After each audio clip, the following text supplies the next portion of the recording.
एक बोइंग 747 जिसमें ऑनबोर्ड थे 524 लोग। 24,000 फीट पर अचानक जहाज की टेल हवा में अलग हो जाती है। फ्लाइट क्रू के पास ना कंट्रोल बचे थे, ना ही डायरेक्शन। केबिन में ना था ऑक्सीजन और ना ही एयर प्रेशर। लेकिन उसके बावजूद वह अगले 45 मिनटों तक जहाज को हवा में कैसे रखते हैं। यह कहानी है इंसानी हौसले, इंजीनियरिंग, फेलियर और एक ऐसी फ्लाइट की जिसमें किसी किस्म का कंट्रोल नहीं बचा था, और वह फ्लाइट थी जापान एयर 123। नॉलेज स्टूडियो में आपका एक बार फिर से स्वागत है। नाजरीन, 12 अगस्त 1985 को जापान एयरलाइन का एक बोइंग 747 टोक्यो के हनेदा एयरपोर्ट पर खड़ा पैसेंजर्स को ऑफ बोर्ड कर रहा था। ठीक 1 घंटे के बाद इसे दोबारा से टेक ऑफ करके ओसाका जाना था। हजारों लोग रोजाना टोक्यो से ओसाका का सफर करते हैं, पर आज का दिन कुछ एक्स्ट्रा ही बिजी था, क्योंकि जापानीज हॉलिडे सीजन ओबोन के लिए लोग अपने अपने होम टाउन जा रहे थे। हनेदा एयरपोर्ट पर जहाज की सफाई के बाद जापान एयर 123 में 509 पैसेंजर्स और 15 क्रू मेंबर्स ऑन बोर्ड हुए। के लिए यह एक रूटीन की फ्लाइट थी, पर पैसेंजर्स को इल्म नहीं था कि जिस जहाज में वो सफर करने जा रहे हैं वह बरसों पुरानी एक कमजोरी का शिकार है। एक ऐसा होलनाक मसला जिसका ना पायलट को इल्म था, ना ही फ्लाइट इंजीनियर को। बिजी शेड्यूल की वजह से इस खास बोइंग 747 की यह आज की 6th फ्लाइट होने वाली थी। 3 कॉकपिट क्रू की बात की जाए तो इसमें 49 ईयर्स के कैप्टन मसामी टाकाहामा फ्लाइट को लीड करेंगे, जिनका टोटल 12,000 घंटों का एक्सपीरियंस था। फर्स्ट ऑफिसर 39 ईयर्स के युटाका ससाकी थे, जिनके कैप्टन के लिए प्रमोशन होने का प्रोसेस ओनल रेडी चल रहा था, और यह फ्लाइट उनके प्रमोशन के लिए सबसे अहम थी। इनका टोटल 3,900 घंटों का एक्सपीरियंस था। थर्ड कॉकपिट क्रू में 46 साल के फ्लाइट इंजीनियर हिरोशी फुकुदा थे, जिनका काम पायलट सीट के पीछे बैठकर जहाज के टेक्निकल मसलों पर नजर रखना था। कॉकपिट क्रू की काबिलियत देखकर यह कहना गलत नहीं होगा कि 509 पैसेंजर्स की जान बिल्कुल महफूज हाथों में मौजूद है। पर क्रू की तरह क्या यह जहाज भी इस काबिल है कि नहीं, इसका अंदाजा थोड़ी ही देर में हो जाएगा। शाम के 6:04 पर जापान एयर 123 के दरवाजे बंद किए गए और पायलट ने जहाज को रनवे 15L तक टैक्सी करना शुरू किया। टोक्यो से ओसाका तक यह बहुत छोटी फ्लाइट होने वाली थी, सिर्फ 1 घंटे और 12 मिनट, यानी जब तक जहाज अपने क्रूजिंग एल्टीट्यूड 24,000 फीट पर पहुंचेगा, उसी वक्त उसे नीचे उतारने की तैयारी शुरू की जाएगी। टोक्यो में मौसम बिल्कुल साफ था, लेकिन आज के दिन जापान में कई थंडरस्टॉर्म उमड़ रहे थे, जिसकी वजह से पायलट को हिदायत दी गई थी कि वह टोक्यो से डायरेक्टली ओसाका तक नहीं, बल्कि ओशन के ऊपर से होकर जाएंगे। अब रनवे 15L पर जापान एयर 123 टेकोनफ के लिए बिल्कुल तैयार थी। 6:12 पर कंट्रोल टावर से परमिशन मिलने के बाद पायलट ने जहाज के थ्रस्ट लिवर्स ऊपर की और कामयाबी से टेकोनफ कर गया। यहाँ तक जो कुछ भी हुआ वह बिल्कुल नॉर्मल था, पर टेकोनफ के ठीक 12 मिनटों के बाद सगामी बे के ऊपर जहाज के अंदर एक पूरे इजरार आवाज आती है, और साथ ही सबसे पीछे टेल वाले हिस्से में एक सुराख हो जाता है। जो पैसेंजर्स अभी तक अपने घर जाने की खुशी में बहुत एक्साइटेड थे, उनकी एक्साइटमेंट पलक झपकाते ही खौफ में बदल जाती है, क्योंकि सुराख होने की वजह से केबिन में शोर शराबा शुरू हो गया और लूज पड़ी हुई चीजें तेजी से उस सुराख की तरफ खींचने लगती हैं। यह सब इतनी तेजी से हुआ कि इडिया लगाना भी मुश्किल था कि आखिर हुआ क्या है। यह आवाज इतनी ज्यादा थी कि इसको कॉकपिट में भी सुना गया। कॉकपिट वॉइस रिकॉर्डर में यह आवाज कुछ इस तरह महसूस हुई, बतास सुनाई देती है। यहाँ पर यह जानना जरूरी है कि जैसे जैसे प्लेन एल्टीट्यूड पर जाता है तो बाहर की हवा पतली होने लगती है और ऑक्सीजन लेवल भी कम हो जाता है। इसको काउंटर करने के लिए केबिन के अंदर आर्टिफिशियल प्रेशर भरा जाता है, जो लगभग जमीन के एटमॉस्फेरिक प्रेशर के बराबर होता है, जिसका मतलब यह कि 24,000 फीट पर बाहर प्रेशर कम और केबिन के अंदर प्रेशर ज्यादा होता है, और यह ज्यादा एयर प्रेशर केबिन की दीवारों पर लगातार अंदर से जोर लगा रहा होता है। प्लेन का केबिन पूरी तरह एयर टाइट रखा जाता है ताकि यह आर्टिफिशियल प्रेशर किसी भी तरह से लीक ना हो सके। पर अगर केबिन का कोई छोटा सा भी हिस्सा कमजोर होगा तो एयर प्रेशर उस जगह को फाड़कर एक सुराख पैदा कर सकता है, जिसकी वजह से केबिन का आर्टिफिशियल प्रेशर खत्म हो जाएगा और पैसेंजर्स की तबीयत बिगड़ सकती है। इसके अलावा ऑक्सीजन लेवल कम होने की वजह से सांस लेने में दुश्वारी भी हो सकती है। जापान एयर 123 में भी कुछ ऐसा ही हुआ था, पर अभी तक दोनों पायलट्स को इसका इल्म नहीं। कॉकपिट वॉइस रिकॉर्डर में उनको आपस में बात करते सुना गया, जिसमें कभी उन्होंने लैंडिंग गियर दरवाजे के टूटने की बात की तो कभी उनको लगा कि शायद यह आवाज इंजन में से आई है। वीडियो सुनाया जा रहा है, वाद्य, सस्पेंस, संगीत, हवा के गूंजने की आवाज, दृश्य बदल जाता है। पर हकीकत यह थी कि फ्यूजलाज का सबसे पिछला हिस्सा जहाज से अलग हो चुका था और साथ ही वो रडार को भी ले उड़ा। फ्यूजलाज की तेल फट जाने की वजह से अब केबिन में प्रेशर मेंटेन नहीं हो पाएगा। पर रडार जो तेल पर लगे इस हिस्से को कहते हैं, इसके अलग होने का मतलब है कि जहाज अब दोनों पायलट्स के कंट्रोल से बाहर जाने वाला है। रडार का काम जहाज की याव मूवमेंट को कंट्रोल करना होता है। कोई भी जहाज जब टर्न लेता है तो इस मूवमेंट को रोल मूवमेंट कहा जाता है। नोज अप या नोज डाउन करने की मूवमेंट को पिच कहते हैं, जबकि हॉरिजॉन्टली नोज की डायरेक्शन लेफ्ट राइट होने को याव मूवमेंट कहा जाता है। सिंपल अल्फाज में कहा जाए तो जापान एयर 1, 2, 3 करीब 24,000 फीट में रडार ना होने की वजह से न सही से टर्न कर पाएगी और ना ही लैंडिंग करते वक्त अपने आप को रनवे से अलाइन कर पाएगी। पर इससे भी ज्यादा खतरे की बात यह है कि दोनों पायलट्स को रडार निकल जाने की कोई खबर नहीं। जहाज अब पहले की तरह स्टेबल नहीं रहा और वो अपने आप लेफ्ट राइट झूलने लगता है, जिसको कंट्रोल करना ऑटो पायलट के बस की बात नहीं थी। नीचे जमीन पर एक शख्स ने जहाज की मूवमेंट को देखकर कुछ गड़बड़ महसूस की और एक फोटो खींच ली। इस फोटो में साफ साफ नजर आ रहा है कि रडार का हिस्सा तेल से गायब है। दोनों पायलट अभी तक कुछ समझते कि केबिन क्रू को अनाउंसमेंट करते सुना गया, जो पैसेंजर्स को अपनी सीट पर बेल्ट बांधकर बैठने की हिदायत दे रहे थे।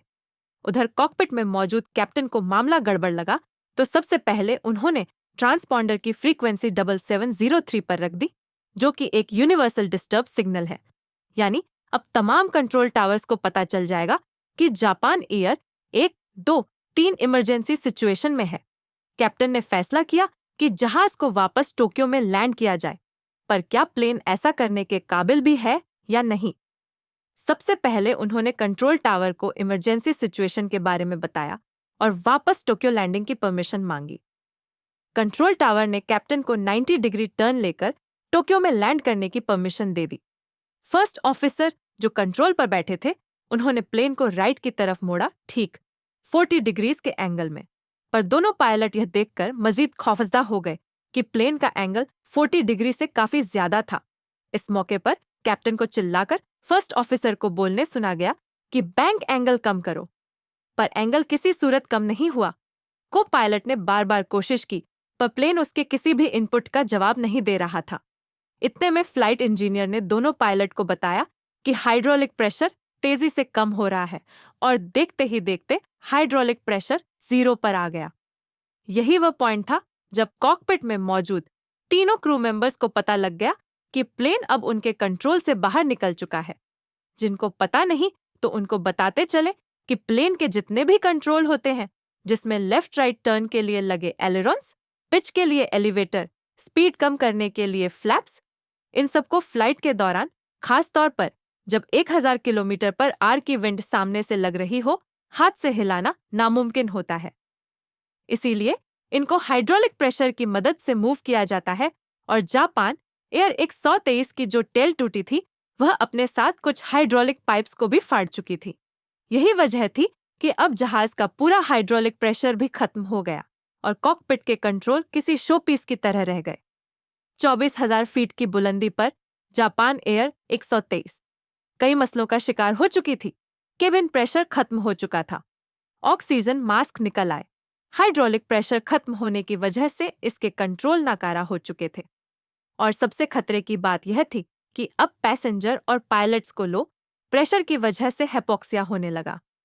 हेपोक्सिया उस कंडीशन को कहते हैं जब बॉडी में ऑक्सीजन लेवल कम हो जाने की वजह से कंफ्यूजन हो जाती है, फैसला करना मुश्किल हो जाता है, मूवमेंट्स स्लो हो जाती हैं और यहाँ तक कि इंसान बेहोश भी हो जाता है। इतने में केबिन क्रू को ऑक्सीजन मास्क लगाने की अनाउंसमेंट करते सुना गया। अब जापान एयर 123 बुरी तरह रोल मूवमेंट करके पैसेंजर्स को डरा रही थी। दोनों पायलट्स के पास अब सिर्फ एक ही चीज के कंट्रोल बचे थे और वो है इंजन के कंट्रोल। कैप्टन ने सिर्फ इंजन के कंट्रोल को इस्तेमाल करके प्लेन को रोल मूवमेंट से निकालने की कोशिश की। अगर जहाज को राइट टर्न करवाना है तो फिर लेफ्ट साइड के इंजन्स की पावर बढ़ानी होगी, और अगर लेफ्ट टर्न कराना है तो राइट साइड के इंजन्स की पावर बढ़ानी होगी। इसी तरह रोल मूवमेंट में जब जहाज राइट की तरफ बैंक करेगा तो सिर्फ राइट इंजन की पावर एक खास वक्त तक बढ़ाकर उसे दोबारा सीधा किया जा सकता है। इसी तरीके को इस्तेमाल करते हुए पायलट्स ने जहाज की रोल मूवमेंट पर काफी हद तक काबू पा लिया। अब उनका मिशन सिर्फ एक ही था कि जहाज को जल्द द अदर एक्सी एयरपोर्ट पर वापस लैंड करवाया जाए, पर उससे पहले जहाज को जमीन के करीब लाना होगा ताकि केबिन में प्रेशर बढ़ सके। इस काम के लिए वैसे तो एलिवेटर काम आते हैं, जो अब हाइड्रोलिक प्रेशर न होने की वजह से बेकार पड़े थे। लिहाजा कैप्टन ने लैंडिंग गियर डाउन करने का आइडिया दिया। लैंडिंग गियर जहाज में एक्स्ट्रा ट्रक पैदा करता है जो स्पीड को कम कर सकता है, पर यह लैंडिंग गियर भी हाइड्रोलिक प्रेशर से ही खुलते हैं। लिहाजा कैप्टन ने लैंडिंग गियर को अपने ही वजन पर खोलने का इरादा किया और खुशकिस्मती से वह खुल भी गए। अब 6:45 पर जापान एयर 123 ओत्सुकी नामी शहर के ऊपर एक गोल चक्कर लगाता है और उसका एल्टीट्यूड 24,000 फीट से 13,500 फीट हो जाता है, जो कि पायलट्स की एक बड़ी कामयाबी थी। केबिन में प्रेशर और ऑक्सीजन दोनों बेहतर हो जाते हैं, पर खतरा अभी तक टला नहीं। उनको यहाँ से राइट टर्न लेकर टोक्यो की तरफ जाना था, पर सिर्फ इंजन कंट्रोल के जरिए प्लेन को टर्न करना पायलट के लिए बहुत मुश्किल पैदा कर रहा था। अगर वह इंजन का थ्रस्ट बढ़ाते तो प्लेन की नोज काफी ऊपर हो जाती, जिससे स्पीड भी कम हो रही थी, और अगर स्पीड ज्यादा कम हुई तो प्लेन स्टॉल करके जमीन पर गिर सकता है। ना चाहते हुए अब जहाज जापान के पहाड़ी इलाके में दाखिल हो गया।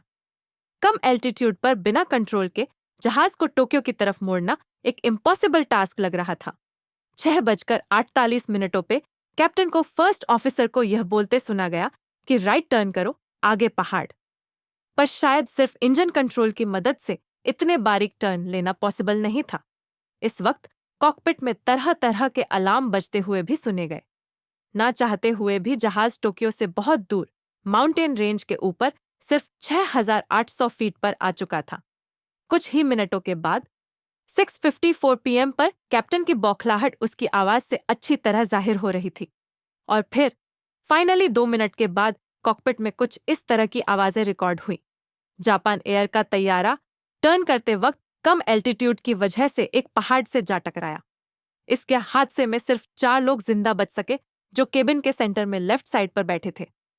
बाकी तमाम क्रू और पैसेंजर्स की जानें इस होलनाक हादसे की नजर हो गई। इन्वेस्टिगेशन में मालूम पड़ा कि 7 साल पहले लैंडिंग करते वक्त इसी जहाज की टेल रनवे से टकराई थी। उसके बाद कई हफ्तों तक जहाज रिपेयरिंग के लिए ग्राउंड रहा और बोइंग के टेक्नीशियंस इस पर रिपेयरिंग का काम करते रहे। इन्वेस्टिगेशन में मालूम पड़ा कि टेक्नीशियंस ने टेल की स्प्लाइस प्लेट गलत तरीके से इंस्टॉल की थी। इन्वेस्टिगेटर्स ने कैलकुलेटर करके बताया कि यह फॉल्टी रिपेयर कैबिन को सिर्फ 11,000 साइकिल तक प्रेशर कर सकती है, जबकि जापान एयर 123 इसी कंडीशन में 12,500 साइकिल मुकम्मल कर चुका था, और इत्तेफाक से आज ही के दिन यह प्रेशर बर्दाश्त नहीं कर पाया। इस हादसे के बाद इन्वेस्टिगेटर्स ने 4 फंडामेंट ऑफ पायलट्स को फ्लाइट सिमुलेटर में उसी सेम सूरत ए हाल से गुजारा, पर चारों पायलट ने प्लेन क्रैश कर दिया और कोई भी पायलट प्लेन को उतनी देर हवा में नहीं रख सका जितनी देर जापान एयर 123 हवा में रहा। यह काफी हैरानी की बात है, क्योंकि सिमुलेटर में बैठे पायलट के पास 2 बहुत बड़े फायदे थे। एक तो उन्हें पहले से पता था कि मसला क्या है, और दूसरा उनके जहन में यह सुकून था कि उनकी जान नहीं जाएगी। इन कंडीशंस को देखते हुए यह कहना गलत नहीं होगा कि जापान एयर 123 के दोनों पायलट ने आखिरी दम तक जहाज को कंट्रोल करने की बेहद कोशिश की और उसे 45 मिनटों तक हवा में ही रखा। उम्मीद है ये वीडियो भी आप लोग भरपूर लाइक और शेयर करेंगे। आप लोगों के प्यार भरे कमेंट्स का बेहद शुक्रिया। मिलते हैं अगली शानदार वीडियो में।